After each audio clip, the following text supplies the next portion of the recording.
Bom dia, família! Que a graça, a paz e o favor do Senhor esteja sempre em nossos corações. Vamos para mais um Só por Hoje? Perdão, 17 de janeiro. Quando percebemos a nossa necessidade de sermos perdoados, temos a tendência de perdoar mais. Pelo menos, sabemos que não estamos mais magoando os outros intencionalmente. Texto básico, página 43. Em nossa dicção, frequentemente tratávamos mal os outros, algumas vezes deliberadamente. Encontrávamos meios de magoá-los. Em nossa recuperação, podemos ainda ter a tendência de julgar as ações dos outros porque pensamos saber como essa pessoa deveria se comportar. Mas ao progredir em nossa recuperação, frequentemente descobrimos que, para nos aceitarmos, teremos que aceitar os outros à nossa volta. Pode ser difícil assistir à insanidade de alguém se manifestando, mas, se nos desligarmos do problema, podemos começar a viver a solução. E se nos sentirmos afetados pelas ações de alguém, podemos aplicar o princípio do perdão. Só por hoje, eu vou me empenhar para perdoar mais do que ser perdoado.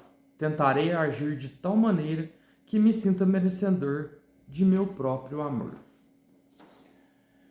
Bom, primeiro o texto fala sobre julgar, né? Cara,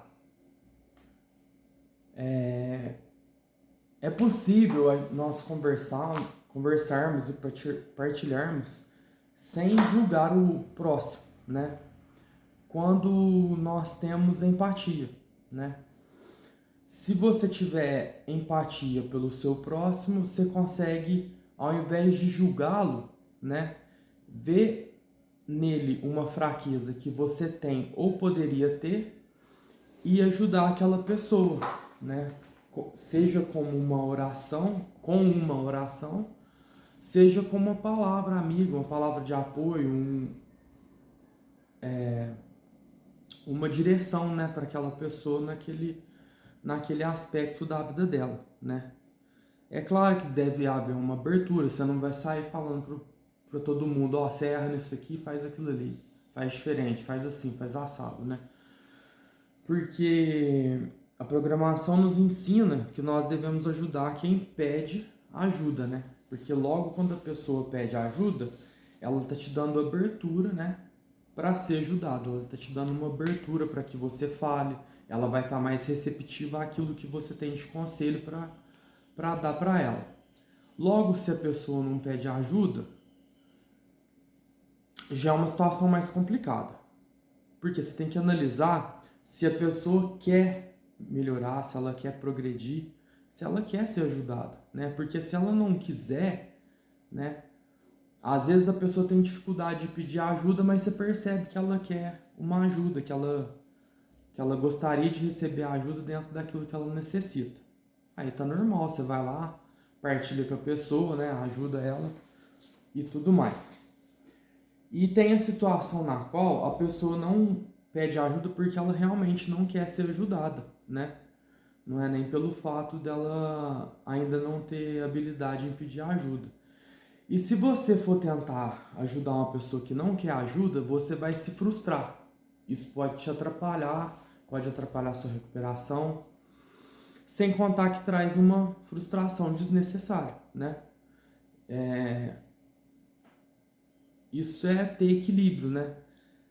Porque você vai gerar um sofrimento, gerar uma frustração na sua vida sem necessidade, né? Já vão haver frustrações que vão ser impossíveis de serem impedidas, né?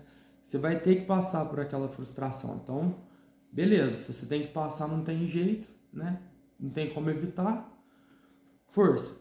Agora, num caso que você tem a possibilidade de evitar, por que você vai correr atrás de gerar uma frustração, né?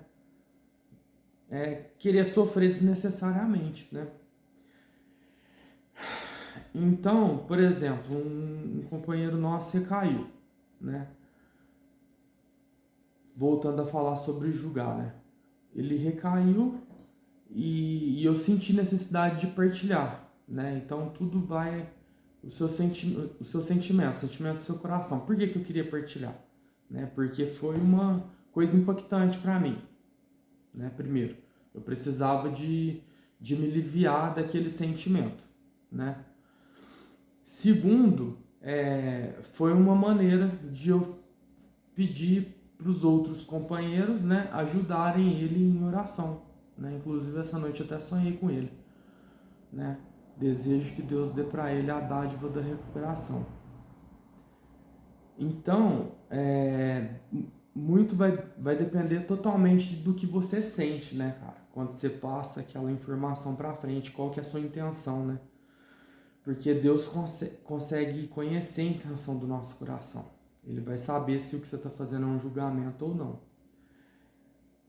Eu acredito, na minha perspectiva, que tem 3 tipos de recaída.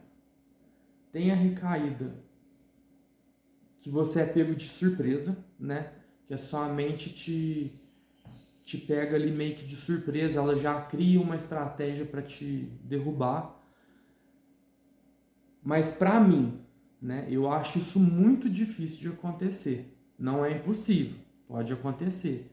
De repente você está numa situação, na hora que você percebe, você puf, já foi. Graças a Deus isso não aconteceu comigo, né? E eu acredito que isso não tenha acontecido comigo, porque eu fico sempre focado, né, na minha recuperação e focado nos meus pensamentos, né? Várias vezes ao dia eu dou uma parada e uma analisada no que eu estou fazendo, no que eu estou pensando, no que eu estou sentindo. Eu evito coisas que podem gerar sentimentos no meu subconsciente. Por exemplo, tem um bairro da minha cidade que era o bairro onde eu ia buscar droga. Então eu evito entrar nesse bairro, né? Para te falar a verdade, desde que eu saí da minha internação, que vai, acho que na segunda-feira, segunda-feira vão fazer, não, amanhã vai fazer 4 meses que eu saí da minha internação. Durante esses 4 meses, essa semana passada foi a primeira semana pela qual eu passei por esse bairro 2 vezes e mesmo assim eu não cheguei a entrar, nem chegar perto dos lugares onde eu ia dentro desse bairro, né? Mas eu já evitava até passar por perto desse bairro, né? Por quê? Por medo, por receio. Eu evitava para não gerar um pensamento ou um sentimento no meu subconsciente. Por mais que eu não fosse passar por ali para ir buscar, né? Eu tenho receio, eu tenho conhecimento, né? De que isso pode gerar algum sentimento e incubar ele dentro do meu cérebro e depois isso no futuro me gerar algum tipo de problema. Então, já que eu tenho esse conhecimento, né, que as coisas podem ser geradas no meu subconsciente, para quê? Qual a necessidade de eu estar passando por aquele bairro? Nenhuma. Então logo eu não passo, né? Eu evito, cara. Evita a frustração, evita qualquer coisa que pode gerar sentimento no seu subconsciente, que pode vir te fazer recair no futuro, né? Mas para que você tenha essa noção, você tem que raciocinar. Você tem que pensar, olha, o que eu posso fazer para diminuir as possibilidades da minha recaída. E faz, cara. Faz tudo que você puder fazer para diminuir essas possibilidades, né?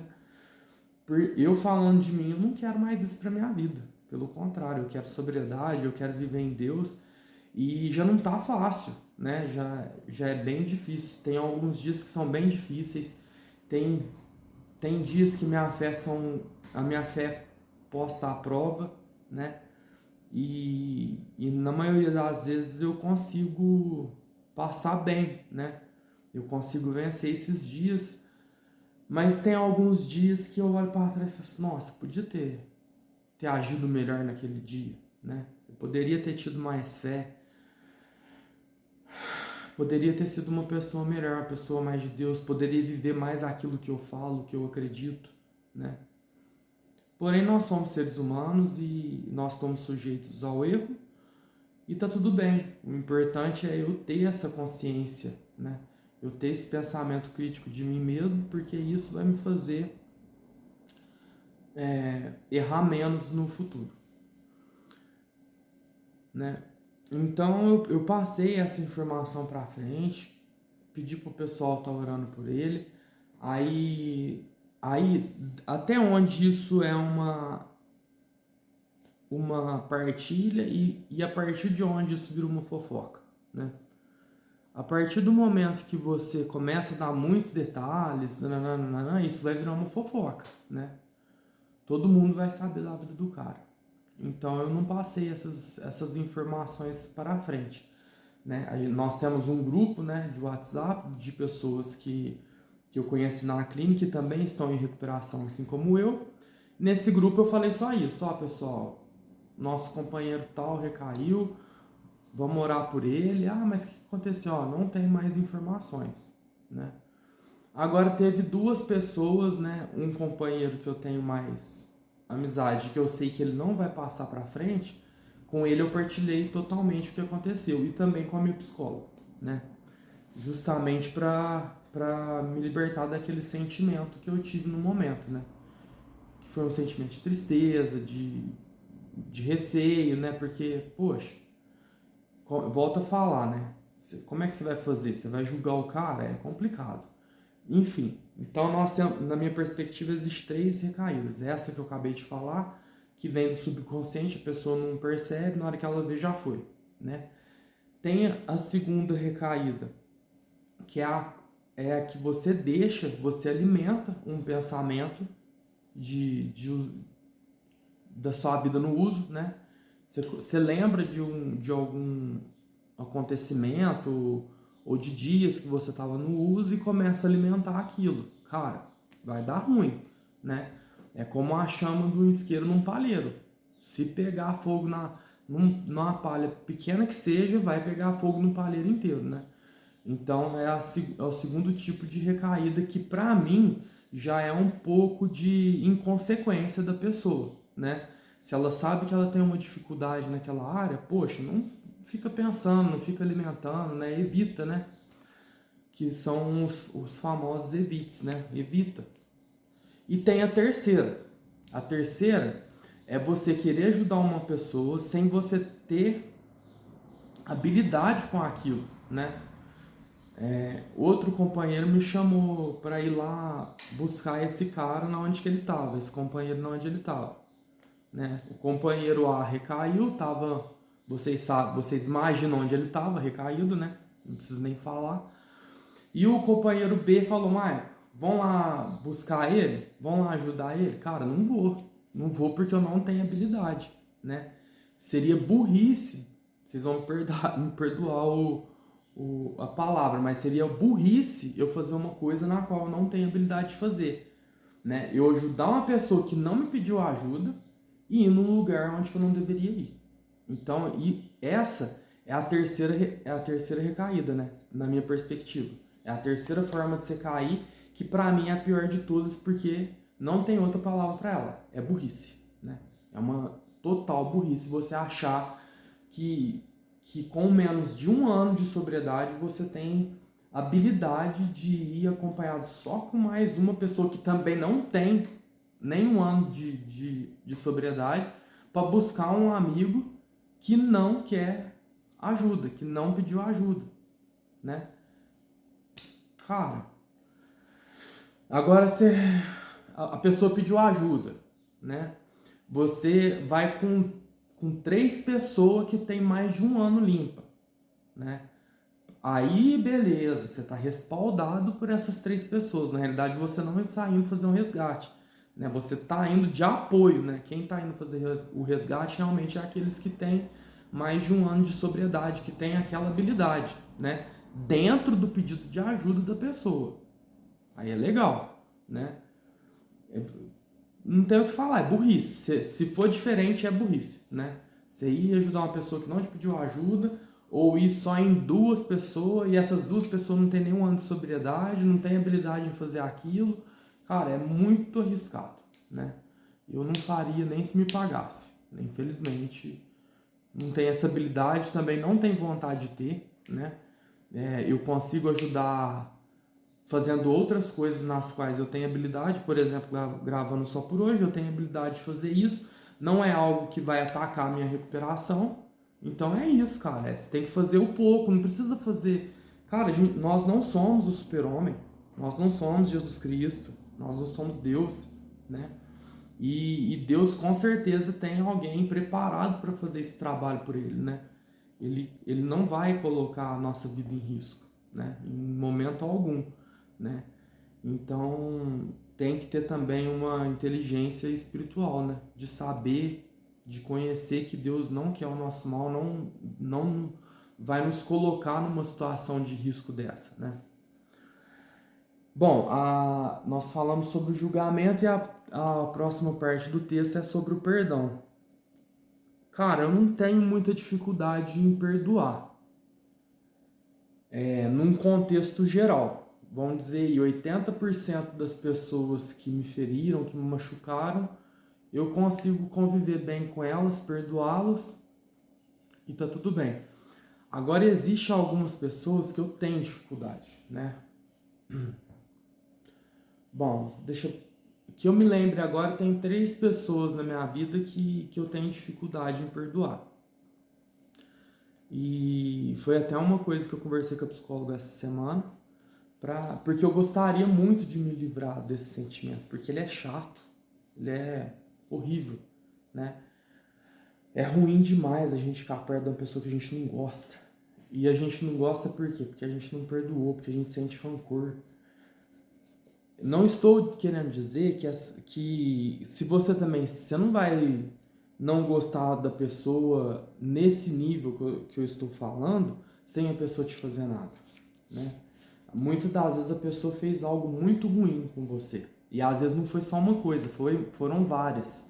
E às vezes essa pessoa ainda vem fazendo, ela ainda vem persistindo naquele erro, né? Então é uma situação muito difícil, muito complexa. É possível mudar, mas eu ainda não descobri o caminho. Assim que eu descobrir, eu conto para vocês como faz. Ainda estou experimentando alguns comportamentos para que eu consiga chegar nesse ponto de conseguir perdoar. Essas pessoas nas quais eu tenho mais dificuldade, né? Nas quais me prejudicaram mais vezes. Mas no contexto geral eu sou bem tranquilo nessa parte de perdoar. Às vezes eu fico com raiva ali no momento, mas aí volta a questão eu acho que o perdão e o julgamento eles estão meio conectados. Se você julga, é difícil de você perdoar, né? Se você tem empatia, então logo você tem mais facilidade para perdoar. O difícil é você ter empatia por uma pessoa que te prejudicou muito, né? Então, acabei de descobrir que o ponto de partida é esse, é ter empatia pela pessoa, né, tentar entender o motivo dela ser daquele jeito, dela agir daquela maneira. Ah, mas não tem motivo. Tem motivo. Às vezes a pessoa não tem sabedoria, às vezes a pessoa não tem uma vida com Deus, às vezes tem coisas que os pais dela não ensinaram para ela, ela não foi educada daquela maneira.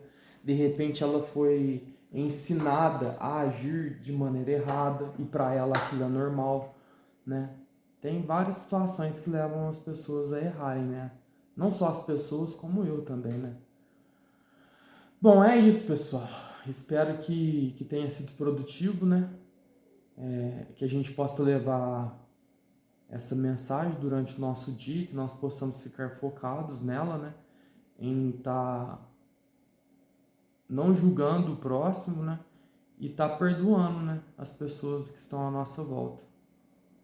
Então é isso. Se você é um adicto que está em recuperação, eu desejo que Deus fortaleça sua vida, fortaleça sua mente, seu espírito, que você consiga ter um raciocínio lógico em todas as situações da sua vida, que você tenha essa força e esse hábito de sempre estar parando para analisar, para revisar seus comportamentos, suas atitudes, para que nada te leve, né, a atitudes que possam te levar a uma recaída. Se você é um adicto que está na adicção ativa, que você busque ajuda o mais rápido possível, né? Se você, meu amigo, ouvir isso, né? Você que é nosso companheiro aí e que possa ter recaído aí, que recaiu, se você ouvir isso, cara, busca a ajuda o mais rápido possível, não espera, né? Agora é necessário que você tenha coragem, né? O leite que você já derramou, você não consegue recuperar ele, mas você consegue não deixar o próximo copo derramar. Então que Deus te dê essa força, te dê essa fé, essa coragem, essa esperança de que você ainda tem jeito, né? Ainda há jeito para sua vida, basta você querer. E se você é uma pessoa que tem um ente querido que está na adicção ativa, que Deus te dê paciência, sabedoria, que você possa levar essa mensagem no seu coração, de não estar julgando, de estar perdoando, né?